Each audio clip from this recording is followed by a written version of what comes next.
যারা ভোট ডাকাত তাদেরকে উন্মোচন করতে আমরা সক্ষম হয়েছি বাংলাদেশে। ওরা শুধু ভোট চুরি করে নাই, ডাকাতি করেছে। আমরা মরিয়া প্রমাণ করিলাম যে আমরা নির্বাচন বিরোধী নই। এখন সময় এসেছে শহীদ উসমান হাদি ভাইয়ের হত্যাকাণ্ডের বিচার করতে হবে।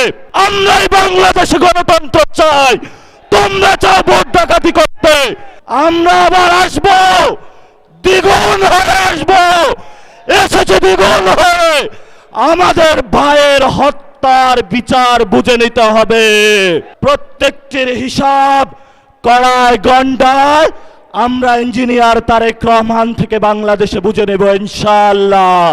11 দলীয় জোটের সম্মানিত নেতৃবৃন্দ, আমরা আল্লাহর কাছে শুকরিয়া জানাচ্ছি যে আল্লাহ তাআলা জনগণের সামনে যারা ভোট ডাকাত তাদেরকে উন্মোচন করতে আমরা সক্ষম হয়েছি বাংলাদেশে।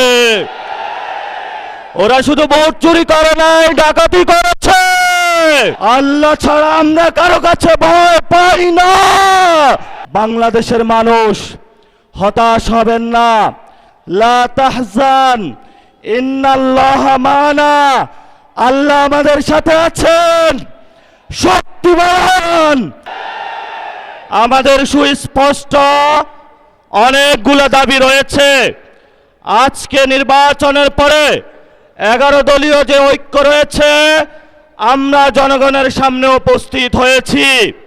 আমরা প্রথমত বলতে চাই, পার্লামেন্টে যে ভোট ডাকাতরা গিয়েছে, জনগণের সামনে আমরা বিরোধী দল হিসাবে হাজির হয়েছি। আমরা রাজপথে থাকব, কড়ায় গন্ডায় ইঞ্চি ইঞ্চি করে জনগণের উপরে যারা ভোটের ইঞ্জিনিয়ারিং করেছে, ভোট ডাকাতি করেছে, নতুনভাবে জুলুম চাপিয়ে দেবার চেষ্টা করছে, আমরা তাদের কাছ থেকে বুঝে নেব ইনশাআল্লাহ। আমাদের ভাই শহীদ উসমান হাদি আজকে আমাদের মধ্যে থাকতে পারতেন। সংসদ সদস্য হিসাবে ঢাকা 8-এর আল্লাহ ওনাকে শহীদ হিসাবে নিয়ে গিয়েছেন। আমরা বিচারের দাবিতে মাঠে গিয়েছি। আজকেই যেহেতু বিরোধী দলীয় যাত্রা হচ্ছে এই বায়তুল মোকাররম থেকে, আমি সরকারের কাছে আহ্বান জানাবো, দেশের কাছে আহ্বান জানাবো, প্রশাসনের কাছে আহ্বান জানাবো, আপনারা দ্রুত গতিতে শহীদ উসমান হাদি ভাইয়ের হত্যাকাণ্ডের বিচার যাতে হয় সেই উদ্যোগ নিন। আমাদেরকে এতদিন বলা হয়েছে বিচার এবং নির্বাচন মুখোমুখি দাঁড় করাবেন না। আমরা মরিয়া প্রমাণ করিলাম যে আমরা নির্বাচন বিরোধী নই। এখন সময় এসেছে শহীদ উসমান হাদি ভাইয়ের হত্যাকাণ্ডের বিচার করতে হবে। তৎকালীন সময়ে সংস্কারের নিয়ে বলা হয়েছিল, সংস্কার এবং নির্বাচন বিরোধী করার চেষ্টা চালানো হয়েছিল, ট্যাগ দেওয়া হয়েছিল ওরা নির্বাচন চায় না। আমরা তোমাদের চোখে আঙ্গুল দিয়ে দেখিয়েছি আমরাই বাংলাদেশে গণতন্ত্র চাই, তোমরা চাও ভোট ডাকাতি করতে। এখন সময় এসেছে, কোনো 9-6 চলবে না। সংস্কারে জনগণে যে হ্যাঁ ভোটে ম্যান্ডেট দিয়েছে দ্রুত বাস্তবায়ন করতে হবে। সাথে সাথে বাংলাদেশে সন্ত্রাস, চাঁদাবাজি, দখলদারিত্ব বন্ধ করার উদ্যোগ নিতে হবে। এবং নির্বাচনের আগে আমরা এই বায়তুল মোকাররমে দাঁড়িয়ে একটি প্রটেস্ট করেছিলাম। ভোট ডাকাতির জন্য আমাদের জামাত ইসলামের এক ভাইকে খুন করা হয়েছিল। আমরা বলেছিলাম আমরা আবার আসবো, দ্বিগুণ হয়ে আসবো, এসেছে দ্বিগুণ হয়ে। আমাদের ভাইয়ের হত্যার বিচার বুঝে নিতে হবে। রাজপথ সংগ্রাম জারি রাখতে হবে।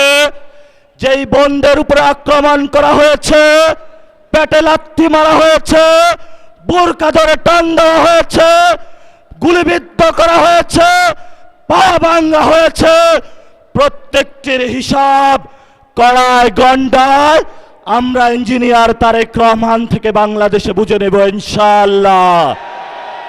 আমরা একমাত্র ভয় পাই কার কাছে? আল্লাহ ছাড়া আমরা কারো কাছে ভয় পাই না। হে মালিক, তুমি আমাদের রক্ষাকারী, তুমি আমাদের রিজিক দাতা। যারা এই বাংলাদেশে জনগণ 17 বছর অপেক্ষা করেছিল, আমাদের অধিকার ছিনিয়ে নিয়েছে, ডাকাতির মাধ্যমে ভাইদেরকে হত্যা করেছে। আরশের মালিক তোমার মালিকের বিচারে আমরা বিচার রেখে গেলাম, তুমি তাদের দৃষ্টান্তমূলক শাস্তি বাংলার মাটিতে জনগণের সামনে করবে। আমরা আজকে তোমার মসজিদের সামনে বিচার রেখে গেলাম। বাংলাদেশের মানুষ হতাশ হবেন না। লা তাহজান ইন্নাল্লাহা মানা, আল্লাহ আমাদের সাথে আছেন, শক্তিমান, ভয় নাই, জয় করব আমরা ইনশাআল্লাহ। দ্বিগুণ হয়ে পার্লামেন্টে যাব। সবাইকে আসসালাম, সবাই দোয়া রাখবেন। আসসালামু আলাইকুম ওয়া রাহমাতুল্লাহি ওয়া বারাকাতুহু।